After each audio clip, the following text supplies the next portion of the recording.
It was a quiet Friday night in the Pacific Northwest. The sun was setting behind Mount Rainier. Airplanes came and went from Seattle-Tacoma International Airport, just like any other day. But at 7:32 p.m., something happened that no airport official, no pilot, no civilian, could have predicted. A commercial passenger plane took off without permission. No flight plan. No passengers. No pilot. At the controls was a man no one had ever heard of. A man with no flight training. A man who, just hours earlier, had been loading luggage in silence. A man who would soon vanish into legend. This is the true story of Richard Russell. The man no one noticed. His name was Richard Russell. Most people just called him Rich. He wasn't famous. He wasn't wealthy. He wasn't powerful. But he mattered. Born in Key West, Florida, raised in Alaska, Rich had a modest upbringing. The son of a pastor. Known for his humor, his politeness, and a warm smile that masked a complicated mind. By all accounts, Rich was a good kid. He wrestled in high school. He helped his mom run a bakery. He loved snowboarding, hiking, playing video games, and making silly videos online.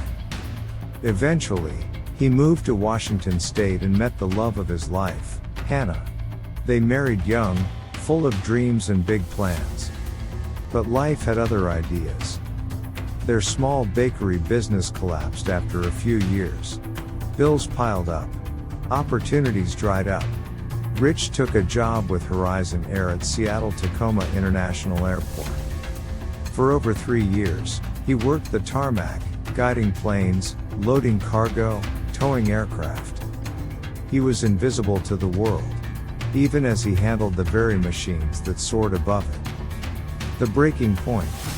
To coworkers, Rich was dependable. Funny. A little quirky, maybe, but harmless. He'd occasionally mention wanting to be a pilot. Sometimes he talked about Alaska, about moving back. Other times he asked odd questions about aircraft controls, or engine specs. But no one thought twice. After all, he didn't cause trouble. He smiled. He worked hard. He brought in cupcakes. But quietly, something inside him was unraveling. Mental health experts describe it as high-functioning despair. The kind that's hidden by jokes, masked by routines. The kind that simmers until it erupts. In the weeks before the incident, Rich began practicing on a flight simulator at home. He watched cockpit walkthroughs on YouTube. He studied flight manuals. He wasn't plotting an attack. He was looking for a way out. The heist no one saw coming. August 10, 2018. 7:15 p.m. Rich reported for work at SeaTac as usual. His shift began like any other. But then, without warning, he slipped away. Security footage would later show him walking across the tarmac toward a parked Bombardier Q400 turboprop. It was a quiet part of the airport. No one was watching closely. Rich used his access badge to board the plane. Then, somehow, he powered it up, released the brakes, and began taxiing. At 7:32 p.m., the plane lifted off. No passengers. No co-pilot. No clearance. An unauthorized aircraft was now in the skies above one of America's busiest cities. Chaos erupted in air traffic control towers. Was it a hijacking? A terrorist plot? The military launched 2 F-15 fighter jets. Seattle was on high alert. And up in the clouds, Rich was calm. The voice in the sky. The next 75 minutes were surreal. Air traffic control established contact with the man flying the stolen aircraft. His voice was unmistakably casual, even cheerful at times. But underneath the surface, pain leaked through.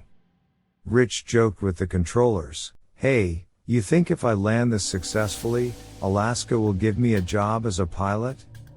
They tried to guide him to a safe landing. He refused. He wasn't looking for a rescue.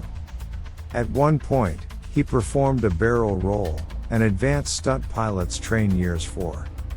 Onlookers watched in horror as the plane looped over Puget Sound. But Rich pulled out of it. Flawlessly. His voice on the radio softened. "I'm sorry. I never really wanted to hurt anybody," he said. "I'm just a broken guy. Got a few screws loose, I guess." What made it haunting was how normal he sounded. Like a man who had simply accepted his fate. The final descent. As the sun set over the Olympic Mountains, the plane's altitude began to drop. Controllers pleaded with Rich to land safely. He declined. "I wasn't really planning on landing it," he admitted. At 8:47 p.m., radar contact was lost. The aircraft had crashed on Ketron Island, just 30 miles southwest of Seattle. A fire broke out in the woods. Emergency crews rushed in. There were no survivors. No other casualties. The man who had once quietly loaded bags for a living had flown a commercial aircraft to his death. The mystery that remains. The FBI ruled it a suicide. There was no evidence of terrorism, no political statement, no plan to harm others. But for many, the questions linger. How did a man with no flight experience steal a plane from a major airport undetected? How did no one notice his distress? And deeper still, why does a man who seems so normal feel like he has no other choice but to vanish into the sky? The aviation industry responded with tighter security, better screening, more mental health awareness. But Rich's story wasn't just a failure of security. It was a failure of connection. Closing reflection.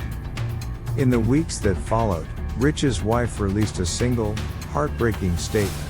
He was warm, kind, and gentle. He loved Jesus, he loved his family, and he was loved.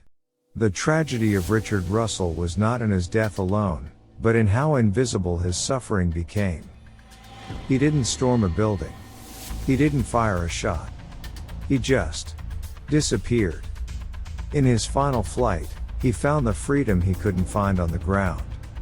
And while his story may be filled with sorrow, it is also a wake-up call. To listen. To reach out.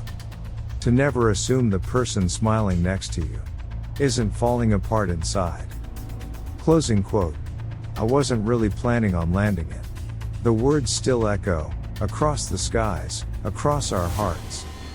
Richard Russell wasn't trying to hurt anyone. He just wanted to fly. And in that tragic ascent, he showed us something painful. And something human. That sometimes, the loneliest people are the ones who make us laugh the most. If you found this exploration insightful, subscribe to Untold Truth for more deep dives into the hidden stories shaping our world. Share your thoughts on the man who stole a plane and vanished forever in the comments below.